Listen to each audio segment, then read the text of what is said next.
नमस्कार, आप देख रहे हैं डीटीवी भारत और मैं हूं आपके साथ निर्भय किशोर। तो आइए खबरों की शुरुआत करेंगे, लेकिन उससे पहले देखते हैं अब तक की सुर्खियां। मंगलवार को नीतीश कैबिनेट की बैठक में 17 एजेंडों पर लगी मुहर। बीपीएससी से अब शिक्षकों की होगी नियुक्ति, हजारों रिक्त पद भरने का निर्णय। बिहार में होने वाले उपचुनाव को लेकर राजद में भरे हुंकार नेता प्रतिपक्ष।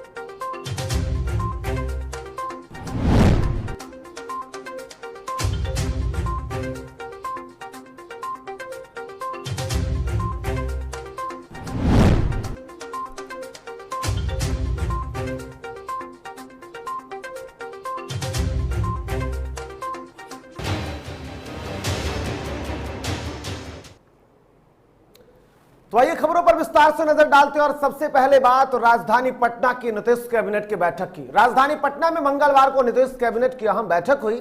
मंगलवार शाम को 4 देश रत्न स्थित संवाद में मुख्यमंत्री नीतीश कुमार की अध्यक्षता में हुई मंत्रिपरिषद की बैठक में कुल 17 एजेंडों पर मुहर लगी है। मंत्रिपरिषद की महत्वपूर्ण बैठक में कई अहम फैसले लिए गए हैं, जिसमें से खास करके गृह विभाग के आरक्षी शाखा में बिहार राज्य औद्योगिक सुरक्षा बटालियन में सृजित पदों के पुनर्मूल्यांकन की स्वीकृति दी गई। साथ ही बिहार के प्राथमिक और उच्च माध्यमिक विद्यालयों में 45,852 हेडमास्टरों की बीपीएससी से सीधे नियुक्ति, 40,518 पद पर प्राथमिक स्कूलों के प्रधान शिक्षकों की, जबकि 5,334 प्रधानाध्यापक के पद पर उत्क्रमित मध्य विद्यालयों की नियुक्ति पर मुहर लगी है। वहीं 15 अगस्त को स्वतंत्रता दिवस पर मुख्यमंत्री नीतीश कुमार ने स्कूली शिक्षा में विकास और गुणवत्ता में सुधार के लिए विद्यालय स्तर पर कुशल एवं प्रभावी नेतृत्व की आवश्यकता जताई।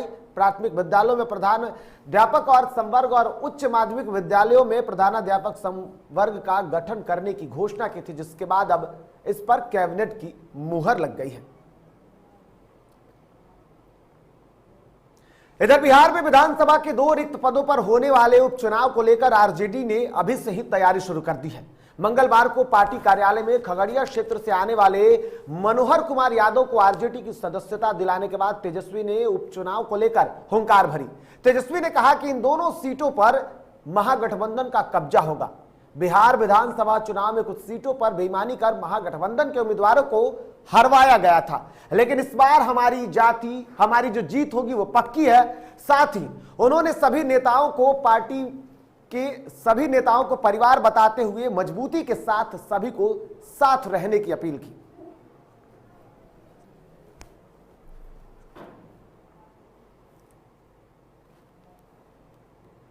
इधर बिहार में कई राजनीतिक दल जनता के साथ सीधे संवाद करने के लिए जनता दरबार लगा रहे हैं। इसी में आज पटना में हिंदुस्तान अवामी मोर्चा यानी कि मंगलवार को हिंदुस्तान अवामी मोर्चा के संस्थापक जीतन राम मांझी के द्वारा जनता दरबार लगाया गया, जिसमें बिहार सरकार के मंत्री संतोष कुमार सुमन और पार्टी के प्रवक्ता दानिश रिजवान के साथ साथ कई नेता मौजूद रहे।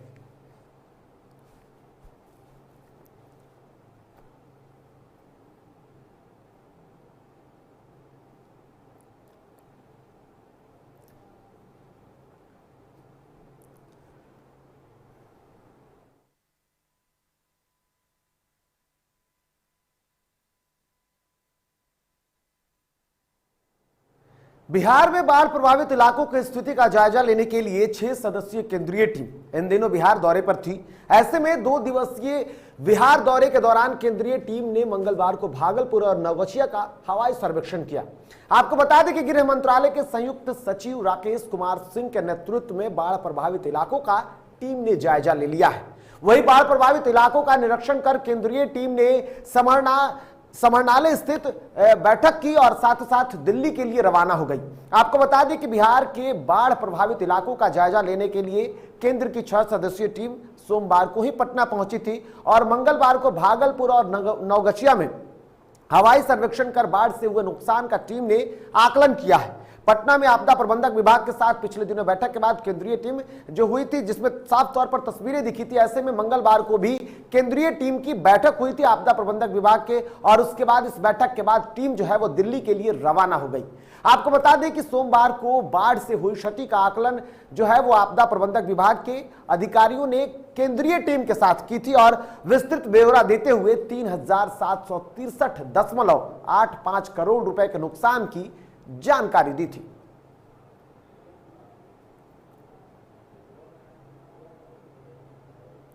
इधर खगड़िया में मुआवजे की मांग को लेकर पुलिस और ग्रामीणों में आपसी झड़प देखने को मिला, जिसमें गांव वालों ने पुलिस पर पथराव किया। बता दें कि बीते दिन गांव में 4 लोग शराब पी रहे थे, तभी पुलिस को आते देख वे भागने लगे, जिसके बाद आनन फानन में वो पुलिस से बचने के लिए सब नदी में कूद गए, जिसके बाद डूबने से 2 की मौत हो गई।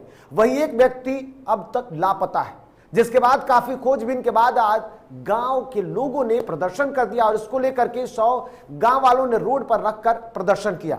इस बीच मौके पर पहुंची पुलिस की टीम ने ग्रामीणों से झड़प हो गई और खास करके खगड़िया डीएसपी मौके पर पहुंचे, पर मामले को लेकर के उन्होंने जांच की बात की, लेकिन ऐसे में जो तस्वीरें दिखी वो साफ तौर पर पुलिस और ग्रामीणों के बीच झड़प दिखी। लोगों ने पुलिस को दौड़ा दौड़ा कर मारा और पत्थरबाजी की।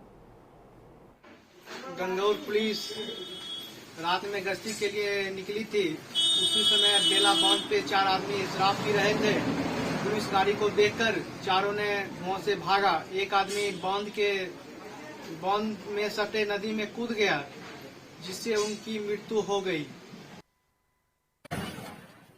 तो बिल्कुल आपको बता दूं कि जिस तरीके की तस्वीरें दिखी, ऐसे में साफ तौर पर ये तस्वीरें कई सवाल खड़े कर रही थी। एक तरफ स्थानीय लोगों के द्वारा जो तस्वीरें दिखी, प्रशासन पर हमले की जो तस्वीरें दिखी, दरअसल ये बातें साफ तौर पर है कि वहां लोगों ने जिस तरीके से घटना को अंजाम दिया, और ऐसे में पहले पुलिस प्रशासन के द्वारा सख्ती, शराबबंदी हो या फिर किसी भी तरीके के नियमों को लेकर के अगर पुलिस प्रशासन सख्ती करती है, तो फिर गांव वालों के इस तरीके से एकजुटता और इस घटना को इस तरीके से अंजाम देना प्रशासन के साथ साथ लोगों की कार्रवाई पर भी सवाल खड़े कर रहा है। इधर खनन और परिवहन विभाग की छापेमारी के दौरान भाग रहे ट्रक से एक बाइक सवार को रौंद दिया, जिससे आक्रोशित ग्रामीणों ने सड़क जाम कर मौके पर जमकर प्रदर्शन किया। वहीं इस मौके पर पहुंचे पुलिस दल पर ग्रामीणों ने पथराव कर दिया, जिसमें थानाध्यक्ष गड़खा पीएस सहित आधा दर्जन सिपाही घायल हो गए। घायलों को लेकर पुलिस दल भीड़ से खुद को बचाते हुए सदर अस्पताल छपरा पहुंची, जहां सभी का इलाज किया गया। घायलों में शामिल थानाध्यक्ष गड़खा, इसके साथ साथ अमृतेश कुमार के सिर पर भी चोट लगी, जिसको विशेष निगरानी में रखा गया है। चिकित्सक लगातार नजर रखे हुए हैं। सदर अस्पताल के चिकित्सक की माने तो सभी घायल खतरे से बाहर हैं, लेकिन साफ तौर पर जो तस्वीरें आई और जिन तस्वीरों को देखने के बाद जो बातें सामने आई, इसमें स्थानीय ग्रामीण को लेकर के, लेकिन उससे भी बड़ी बातें जो सामने आई, इसमें कहा यह जा रहा था कि जितने भी बालू तस्कर हैं उन्होंने पुलिस प्रशासन को दौड़ा दौड़ा कर मारने की कोशिश की। इधर बेगूसराय में आउटडोर्स डाटा ऑपरेटर संघर्ष समिति के बैनर तले डाटा एंट्री ऑपरेटर ने अपनी मांगों को लेकर 1 दिवसीय धरना दिया।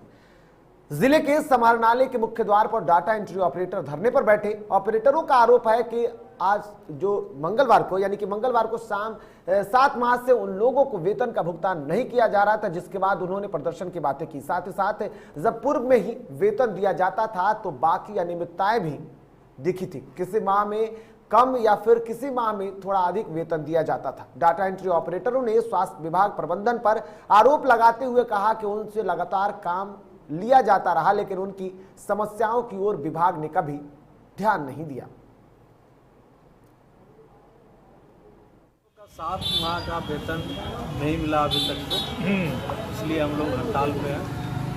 सब काम सदर का ओपीडी बंद करवाए हैं आज, और आने वाले टाइम में फिर हम लोग भूख हड़ताल पे बैठेंगे, अनशन पे भी बैठेंगे। अभी से नहीं, 2013 से हो रही है। अच्छा, क्या कभी वेतन में कटौती होता है बिना बताए हुए, कभी ईपीएफ ईएसआई हम लोग अभी तक ईपीएफ मिलता है, तो कभी ईएसआई तो आज तक नहीं मिला हम लोग। अपने ही मार्केट को दबंगों से छुड़वाने के लिए दर-दर की ठोकरें खाने के लिए मजबूर पीड़ित महिला आखिरकार रोहतास के एसपी आशीष भारती से मिले। महिला उषा किरण दुबे ने आरोप लगाया कि स्थानीय प्रशासन ने जब हमें न्याय नहीं मिला तब हम थक हार कर रोहतास एसपी आशीष भारती से न्याय की गुहार लगाने पहुंचे हैं। लिहाजा उम्मीद है कि हमें न्याय मिलेगा। अब देखना यह होगा कि क्या उक्त महिला के साथ न्याय मिलता है या आने वाला वक्त ही बताएगा। यही मार्केट को दबंगों से कब्जे से छुड़ाने को लेकर के एक महिला उषा किरण जो कि स्थानीय थाने यानी विक्रमगंज थाने में आवेदन देने के बाद जब इनकी एफआईआर दर्ज नहीं की गई तो आखिरकार थक हार कर रोहतास के एसपी आशीष भारती से आकर के मिली। आपको बता दें कि ये वाकया करीब 1.5 महीने से चलता आ रहा है।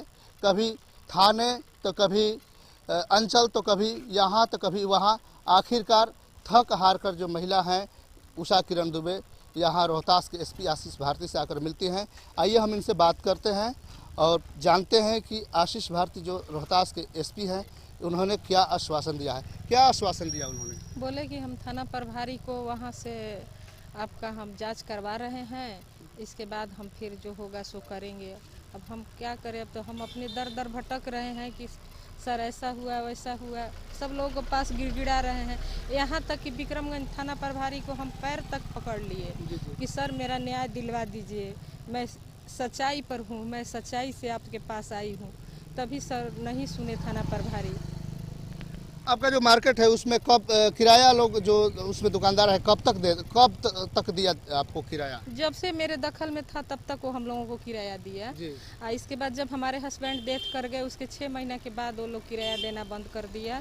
और जब हम लोग किराया लेने के लिए वहाँ गए तो लोग हाथाबाही अपना रख झक करके किसी तरह फिर उसमें थाना प्रभारी को ले जाके हम तालाब भी बंद कराए। तो फिर थाना प्रभारी के पास अपना पैरवी करके फिर ताला खुलवा दिया। 24 घंटे के अंदर ताला खुल गया वहाँ से। क्या लगता है इसमें आपके भाई की भी मतलब कि हाँ, इसमें है भाई का भी हाथ।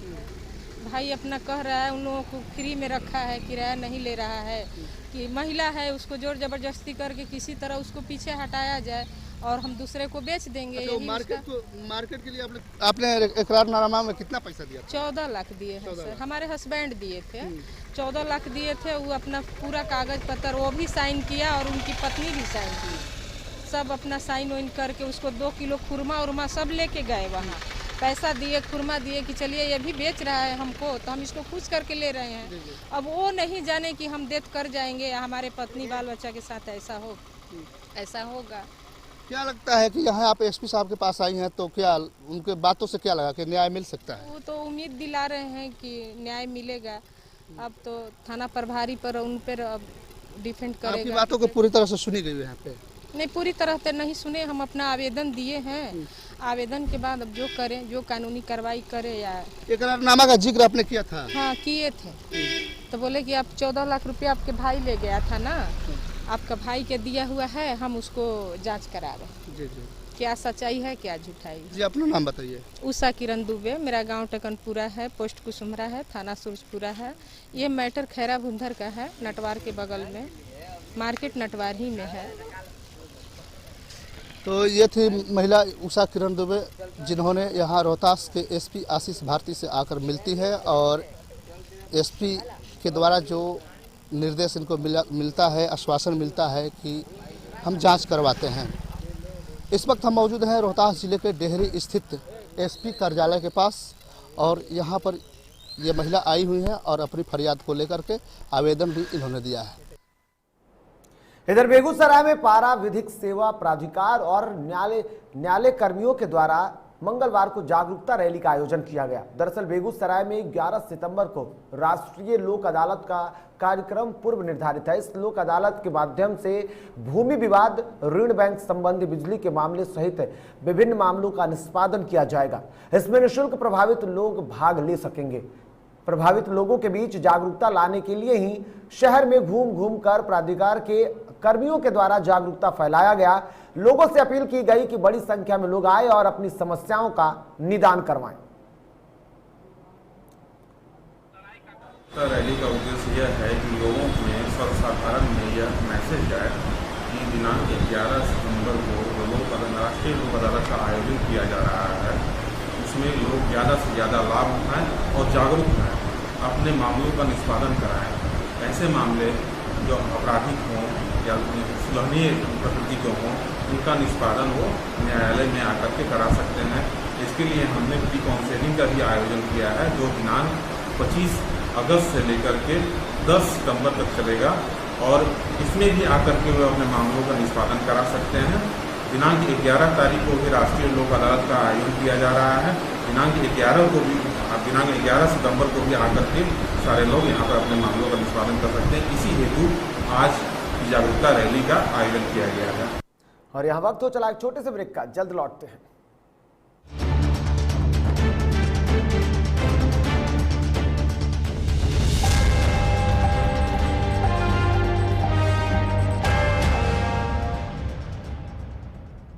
Elite institute. अगर आपके अंदर चाह है तो एलीट आपकी राह है। IIT हो या मेडिकल, आप चाहते हैं अपने आप को उत्कृष्ट दिखाना, आप चाहते हैं खुद को एक IITian के रूप में दिखना या मेडिकल के क्षेत्र में आगे बढ़ना, तो एलीट आपके लिए एक बहुत बड़ी ताकत के साथ आपके सामने है। आइए, खुलिए, बढ़िए, पहुंचिए। Elite institute.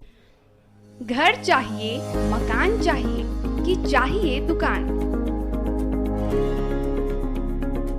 या फिर चाहिए जमीन जायदाद, वो भी बिना ब्रोकर, बिना कमीशन के, 100% लीगल। अधिक जानकारी के लिए देखिए हमारा खास कार्यक्रम बिल्डिंग बाजार।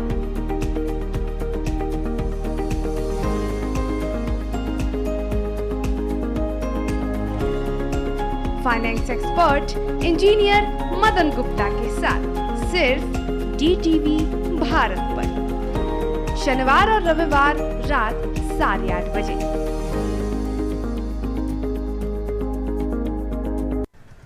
दादी, इतने सारे पापड़ बन गए, क्या करे?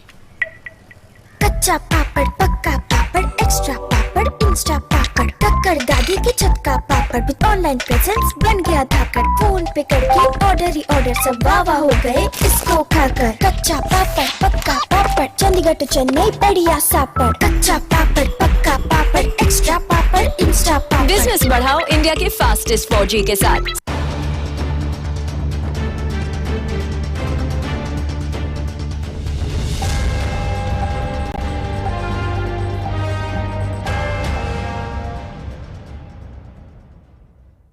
और ब्रेक के बाद एक बार फिर से आप सभी का स्वागत है। तो बढ़ेंगे आगे और अब बात हाई कोर्ट की करेंगे। दरअसल उपेंद्र कुशवाहा, अशोक चौधरी, जनक राम, देवेश कुमार समेत बिहार के लगभग 12 MLC की मुश्किलें बढ़ सकती है। बिहार में राज्यपाल कोटे से मनोनीत किए गए 12 विधान पार्षदों के मनोनयन को लेकर चुनौती देने वाली याचिका पर मंगलवार को पटना हाई कोर्ट ने सुनवाई की। वरीय अधिवक्ता बसंत चौधरी की याचिका पर मुख्य न्यायाधीश संजय करोल और न्यायाधीश एस कुमार की खंडपीठ ने इस मामले पर सुनवाई की। कोर्ट ने स्पष्ट कहा कि मनोनीत किए गए विधान पार्षदों को राजनीतिज्ञ या फिर समाज सेवी माना जाए। इन मामले पर अगली सुनवाई 13 सितंबर को होने वाली है, जिससे ये उम्मीद की जा रही है कि इन मनोनयन पर संकट के बादल मंडरा रहे हैं। आपको बता दें कि याचिकाकर्ता के अधिवक्ता बसंत चौधरी ने अपनी याचिका में कहा कि भारत के संविधान के मुताबिक राज्यपाल के अधिकार क्षेत्र में कुल 12 MLC की नियुक्ति का अधिकार होता है, जिसमें सामाजिक कार्यकर्ता, कलाकार, वैज्ञानिक, साहित्यकार और सहकारिता आंदोलन से जुड़े हुए विशिष्ट लोगों को मनोनीत करने की अनुमति होती है, लेकिन ये मनोनयन नियम के खिलाफ है।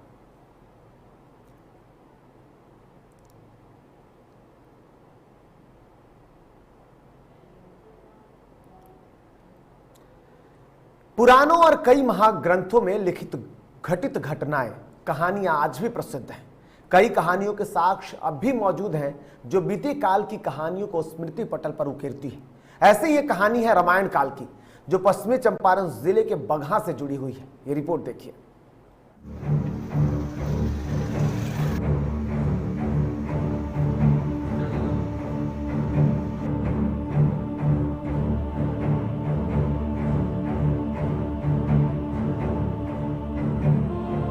काल की कहानियों को स्मृति पटल पर उकेरती है। ऐसे ही एक कहानी है रामायण काल की, जिसके साक्ष्य पश्चिमी चंपारण जिले के बगहा अनुमंडल के बांसी नदी के रूप में विद्यमान है, जिसकी कहानी रामायण काल और भगवान राम से जुड़ी हुई है।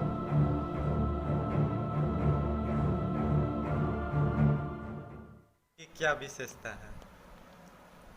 बांसी नदी की विशेषता यह है कि हमारे पौराणिक ग्रंथों के अंदर, श्रुतियों के अंदर भी इस तरह का महत्व आता है कि एक समय की बात है कि भगवान राम की जब शादी हुई जनकपुर में, तो वहाँ से चलने के समय सीता के साथ जब यहाँ आए थे तो ठहरे हुए थे कुछ मध्याह्न के समय, और स्नान वगैरह किए थे, तुम खुला किए।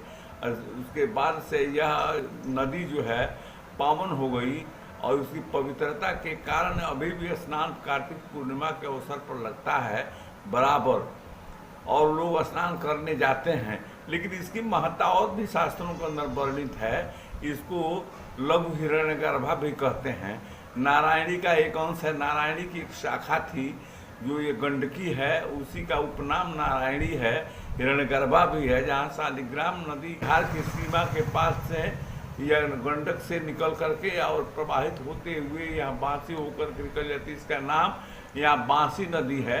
यहीं पे जलाया जाता है। हाँ, यहाँ उस पार में इस पार में भी यहाँ पर उसका दाह संस्कार करते हैं, तो वह स्नान भी करते हैं। और यहाँ जो है बिहार और यूपी की सीमा पर बहने वाली बांसी नदी रामायण काल की कई यादों को अपने अंदर से समाहित किए हुए है। इस नदी का वर्णन वाल्मीकि रामायण में भी है। पौराणिक कथाओं के मुताबिक बिहार और उत्तर प्रदेश की सीमा पर सिंगामट्टी गांव से होकर गुजरने वाली बांसी नदी के किनारे भगवान राम ने माता सीता और बारातियों संग रात बिताई थी। पुराणों के मुताबिक भगवान राम ने त्रेता युग में जनकपुर में माता सीता से विवाह के बाद अयोध्या के लिए रुख किया था। बांसी पहुंचते पहुंचते दिन ढलने लगा था, जिसके बाद उन्होंने यहाँ रात्रि विश्राम किया था। कहा जाता है कि गौरण्य क्षेत्र के रूप में प्रसिद्ध यह जगह जंगलों से घिरा है। नदी के किनारे होने के कारण काफी रमणीय भी था। इस वजह से भगवान राम की बारात यहीं रुक गई, रात्रि विश्राम किया। सुबह बांसी में भगवान श्री राम ने स्नान भी किया और फिर आगे के लिए सफर तय किया।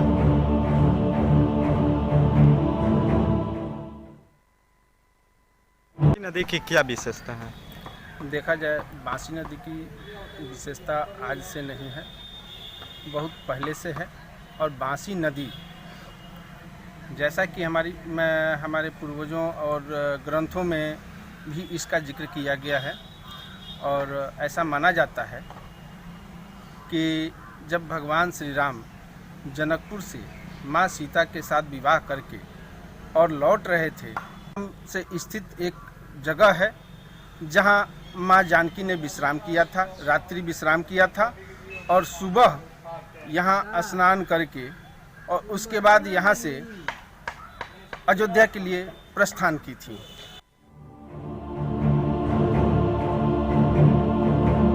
वहीं बांसी धाम में 1 किलोमीटर पश्चिम की ओर बांसी नदी के किनारे राम घाट स्थित है।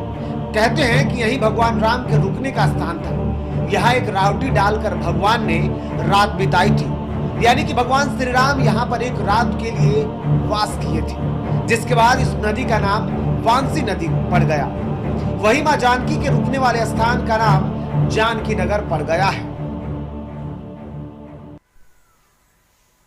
जानकी नगर में जानकी जी थी, रामायण से जुड़ा हुआ है। क्या नाम पड़ेगा आपका? ध्रुवदास।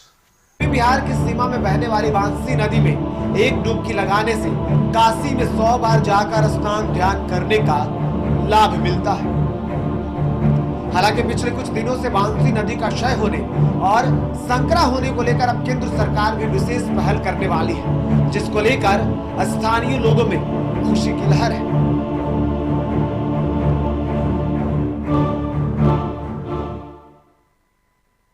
यहाँ जैसा कि हमने अभी आपको बताया, स्नान करने के लिए बहुत दूर दराज से लोग यहाँ आते हैं, स्नान हैं और कार्तिक पूर्णिमा को स्नान करते हैं। केंद्र सरकार ने एक योजना बनाई है इस बांसी नदी के पूर्णोद्धार को, इस नदी को बड़ी नदी से जोड़ने के लिए। चूँकि अक्सर देखा जाता है कि चैत बैसाख के महीने में यह नदी सूख सी जाती है, तो अब यह नदी सूखे न, इसके लिए केंद्र सरकार इस नदी को बड़ी नदी से जोड़ने का काम करने जा रही है, जैसा कि जानकारी मिल रही है। DTV भारत के लिए बगहा से अभिषेक पांडे की रिपोर्ट। तो खबरों के सफर में फिलहाल इतना ही। ताजा तरीन खबरों के लिए आप देखते रहिए DTV भारत। फिलहाल मुझे और मेरी सहयोगी टीम को दीजिए इजाजत। नमस्कार।